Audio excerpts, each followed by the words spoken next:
Good morning po sa lahat. Ako po si Ben Duero. Nandito po ako ngayon sa Saudi. Nagtatrabaho. Sishare ko lang po sa inyo yung tungkol po sa Wayan Delta Motor Control Connection. Alam ko pong marami pong nakakaalam nito, pero i-share ko lang po ito para kung sino man yung wala pong hindi pa po nakuha ang connection na to, kahit pa paano po malalaman yung sa pamamagitan po ng sarili ko pong ginagawa na mga connection po o trabaho. Ang gagawin po natin ngayon ay tungkol po sa motor control. Ito po yung diagram niya ng Y at saka delta connection motor control. Ito po yung line 1. Ito po yung selector switch natin. Saka ito po yung pressure switch po. Ito yung automatic at saka manual terminal. Pababa po papunta ng overload relay, normally open. Light indicator po yung dilaw sa trip, at saka light indicator po sa running yung load natin. Nakakabit po sa normally close. At papunta po yung load relay, overload relay connection po, kabit po yung on delay timer. Ito po yung normally close na siyang gagana po una yung contactor number 3 sa running winding delta connection. And how many seconds po magta-transfer siya papunta po ng Y connection sa contactor number 2. Ito pong contactor number 1, common po to. So, sa starting po, ang starting winding po, contactor number 1 at saka number 3 ang gagana. How many seconds magta-transfer ito mag-open, ito naman magka-close. Lahat po ng ito connection ng contactor at saka on delay timer, lahat po yan naka-series. Papunta po ng neutral. Ito po siya.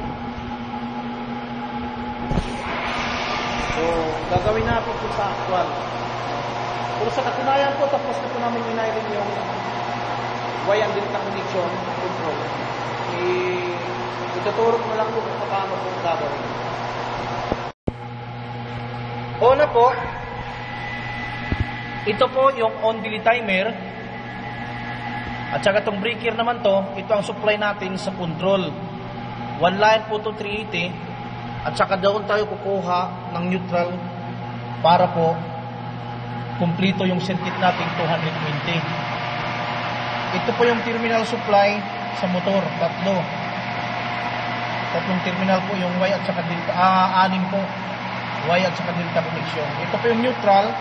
Ito po yung wire na to. Ito yung wire na papunta po ng control natin. Ito yung terminal ng floating switch gamit natin. Papuntang pressure switch to. Ito yung connection po natin. So ituturo ko po yan kung paano gagawin. Una, ang one line po, line 1, una, papunta po ng selector switch. Selector switch, tapos ang automatic connection, papunta siya ng pressure switch. Ito. So ito po yung siya. Ito po yung line 1 natin ng motor control. Ito po yung siya. Nakakabit po yung diretso sa selector switch. Ito po yun. Ito yun. Ito siya. Ito ang supply. Ito yung manual side. Ito yung automatic side. Ngayon, ginampir siya para yung dalawang terminal may supply. Ngayon, ito yung automatic. Pinag-cross natin to. Ito, diretso po to sa overload relay. Dito po sa 95. Ito po ang 95. Ito po ang 96. According sa diagram po natin, galing po ng automatic, pupunta siya ng pressure. Katulad nito, ito yon, pressure. Tapos bypass po siya, babalik po siya, pupunta po ng number 95 ng overload relay. Sa diagram po, 95, normally close po yung 96 terminal, pupunta po yung sa contactor terminal A1 o auxiliary number 1, contactor number 1. Ito po yung siya, 95 Ito po yung close. 96 ang output niya. Normally close to. Papunta po to ng auxiliary number 1 ng contactor number 1 na to. Ito po yun siya. Ito. Ngayon, ang iwan naman ito ng on-delay timer, nakakabit din po to dito sa supply natin. I-jumpin natin yung iwan, papunta po ng 15 terminal. Ang 15 at saka 16, normally close po yan. At sa itong normally close po na to, ay pupunta po to dito sa contactor number 3, na siya pong starting winding natin, delta connection. Ito, delta connection po ito, papunta ng motor. Ngayon, pangalawa po, ang 15 at saka 18, ang sa setting natin to, after how many seconds, magta-transfer po siya.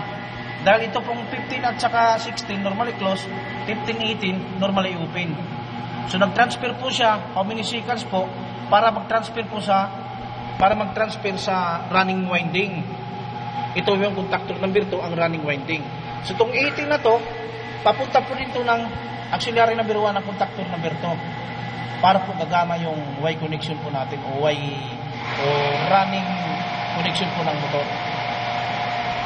Ang lahat po ng ito ng terminal, ito, at saka terminal po ng ito ng lahat ng contactor na to, pati na po yung mga light indicator, ang lahat po ng neutral yan at saka ito connection ng mga to, ay nakakabit po yan lahat dito sa neutral. Lahat po ng neutral ay nakaseries po yan. Yun po ang standard wiring po ng motor control. Ngayon po, pag ino-on po natin to dito, pag kino-close natin tong automatic switch na to, papasok siya dito sa pressure switch. Tapos pag mababa ang pressure natin, magkuklose tong connection ng pressure, papasok po, papunta po ng 95. Dahil close po itong 95, 96, normally close, pupunta po ito ng contactor dito sa common contactor number 1. At saka sabay po gagana, dahil po sa diagram po natin, galing po ng overload relay sa contactor number 1, sabay po ang connection niya ng on-delay timer. Ito po, on-delay timer.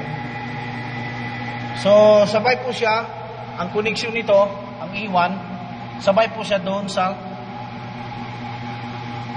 normally close po ng 96 ng overload relay para po sabay nagagana ang contactor number 1 at saka on-delay timer. Gagana po to, sabay itong contactor number 1, gagana po to, sabay po yung delta connection starting. Dahil normally close po yung 15 at saka 16 natin yung on-delay timer. Pag gagana po siya to, how many seconds po, ang on-delay timer, mag-change position po siya. According sa setting po natin, 5 to 7 seconds. Itong delta connection na po nito, mag-open, ito naman po ang mag-close yung running. At saka, pag puno na po yung pressure natin, ito yung pressure gauge natin. Ito yung pressure switch na ginagamit natin. Pag puno na po ang pressure, mag-open po itong pressure switch na to, itong linya, mag-automatic po, mamamatay ang ating motor. Dahil lahat po ng contactor, mag-open yan. Ganyan po yan. Pag ito naman po, itong automatic, itong manual, pag ito naman po ang ginagamit nating manual sa selector switch, itong linya na to, diretso po to pupunta ng 95 terminal ng overload. Hindi na po siya dadaan ng pressure switch dahil manual po. Manual po siya dyan, diretso. Ito po yung diagram. Ito yung manual, diretso po siya sa overload relay sa 95 terminal number. Hindi na po siya dadaan ng pressure switch. Ang dumadaan lang po ng pressure switch, yung automatic lang po. Ganyan. Ngayon po, yung 9798, normally open po yan. Ito po yung nakakabit dyan ang light indicator natin kulay yellow. Yung isang linya po sa neutral. Dahil lahat po ng neutral nakasiris po yan. Yung ilaw na to, pag nag-trip yung overload natin, ang close, ang open, nag-close to, iilaw po to. So, diyan po natin malalaman na nag-trip ang overload relay natin. Pero pag hindi naman siya nag-trip ang overload relay, gumagana po yung kulay green po natin na indicator.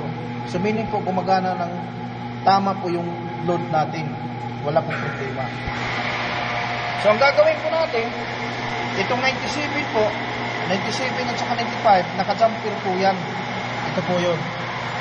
Ito yung 97, ito yung 98. Itong wire na ito, papunta po ito ng yellow color na indicator. Ito po 97, ito po 97, saka 95, naka-jumper po. Ito po yun, naka-jumper. Nakasitin po yung overload relay natin sa 90 amperes po dahil yung motor po natin, yung load, 25 horsepower po. Malaki po siya. Po yun, kanyang motor. Ayan. Control po yan sa pump, sa fire hydrant po. Papunta ng hospital. Ayan po yan. So ngayon, ito yung filter switch niya. Ito yung automatic. Ito yung manual o hand. Ito yung light na to, yung trip, yellow. Itong green, sa running. Yung power naman natin po, ito po yung gagana. So, susubukan natin po sa automatic o sa actual po natin gagawin. Gagawin po natin ito sa actual. Papaganahin po natin. Sabihin mo sila. Iuna po natin ito. So,